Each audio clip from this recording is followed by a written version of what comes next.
I love leg day. All the muscle definition just goes away. You just got big old tree trunks for legs.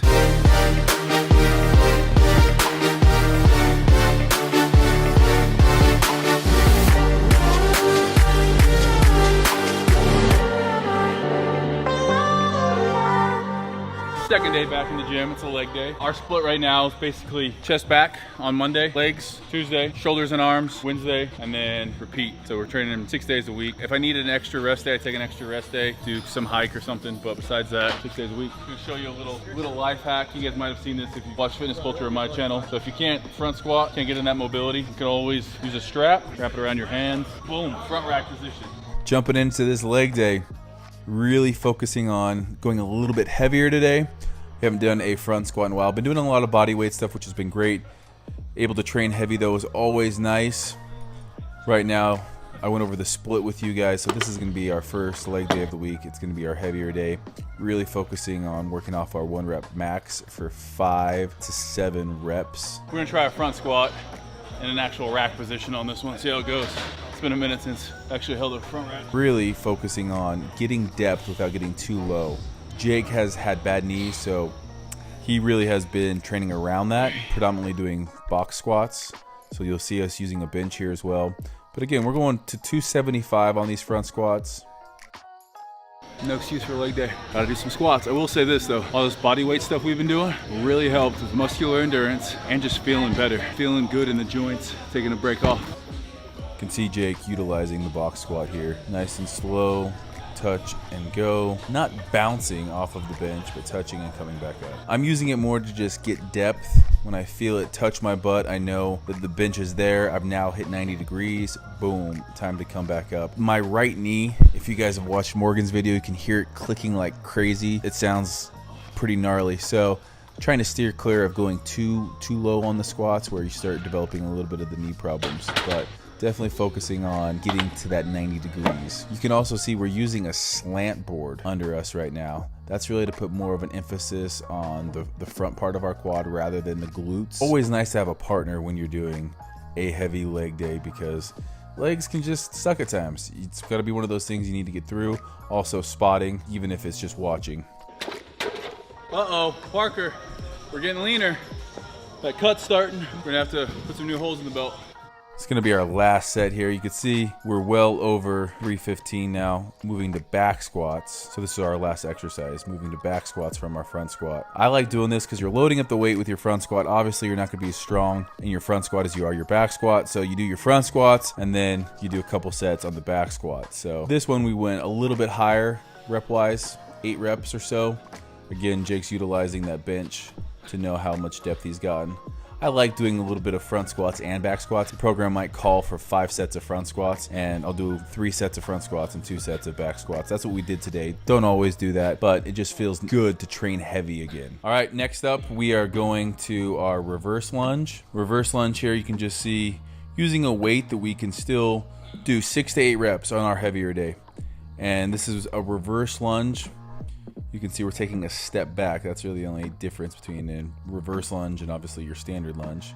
You can either alternate each leg or you can just continue one after the other and do the same side for switching. All right, from our lunges, we then went into a RDL. RDL, Romanian deadlift. You can see here, this is a great developer for hamstrings. Really, we're focusing on pushing those glutes back, keeping that bar nice and tight, and building big old hamstrings. I always use straps on these. I don't want my grip to fail before my hamstrings do. Definitely always strap up. And you can see I'm really trying not to lower round that back at the bottom. So I might be stopping just short of the bar touching the ground, but you can see my lower back. When it rounds, it's not a good thing. So we're supersetting this with Romanian deadlifts and a reverse lunge here. So we're working quads and hamstrings and glute. Next up, we're on to leg press. Now this is going to be part of a giant set that we do. Our leg press here, pretty narrow stance here. I typically would go a little bit wider, but using more narrow of a stance is going to really emphasize more of that front quad, in my opinion. If we went a little bit wider, it's really going to be focusing more on that inner quad. So I guess the narrow stance really is going to be more outer quad, and then how high or low you put your feet on the plate is going to determine, you know, more of the front part of the quad or more glute in it. Obviously, we're adding in our leg curls and leg extensions in this. This is just some accessory work. Anytime I do my leg curl, I make sure I push my hips into the pad and try to use those bicep femoris or those hamstrings to really curl that weight up. So on the leg press, we are using a little bit more narrow of a stance. This is going to be targeting more of that outer quad just slightly. You know, if we wanted to use a wider stance, it's going to be a little bit more of that inner quad.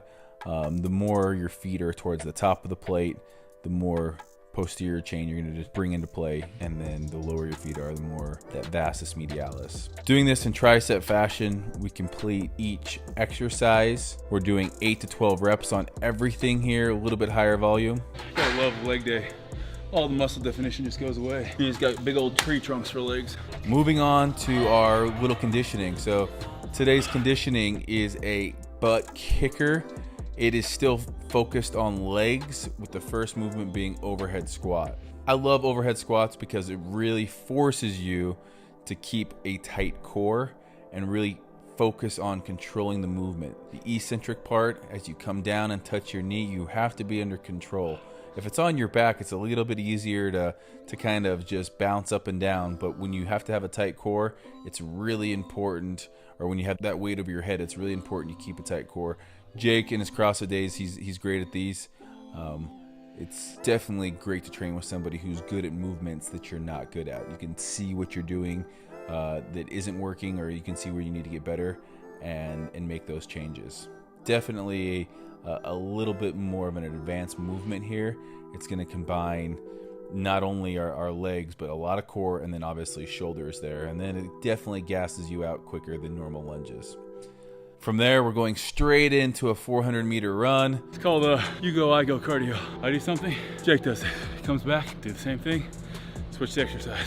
After our run, we jump on the bike. We got 20 cals here. 20 cals is really just about how hard you can push, how much pain you can handle in a short period of time. Shouldn't take more than about 40 seconds. I think this first one I do 35.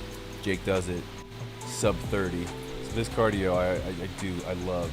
And our last movement as part of our little circuit here is our GHD sit-up. This is a great one for the abs because you're stretching so far down and coming so far up. That is our first set done. We do it all over again.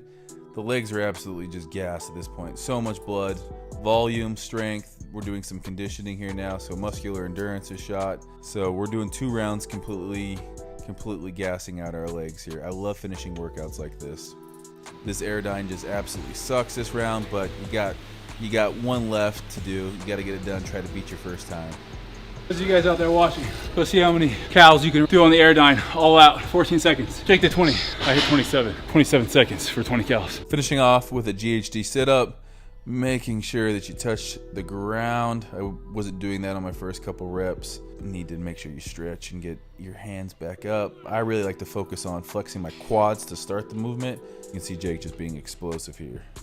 On to the mobility aspect of things. Working out the legs, it's super important. As soon as you get done with the leg workout, I would say to work, foam roll it, stretch it out, get some of that lactic acid flushed out. All right, guys, that's it from our first real leg day session back in the gym. It's gonna be one of those, when you try this, it's going to hurt, especially those last rounds on that little circuit. Those overhead squats, plus the run, the Airdyne, working some legs and abs in there, just increasing your work capacity, increase your ability to get done with something, have lactic acid build up and continue to move on. But you know, you're gonna flush it out during the run. So it really is one of those things that's gonna be a mental check. Like, you don't think you can go on, you're gonna quit. But if you think you can, you'll be able to do it. So let me know how this one goes. You guys go check out more of these workouts at Fitness Culture, and let me know in the box below what you guys wanna see. I'm gonna go feed my legs. I get some food I gotta go eat.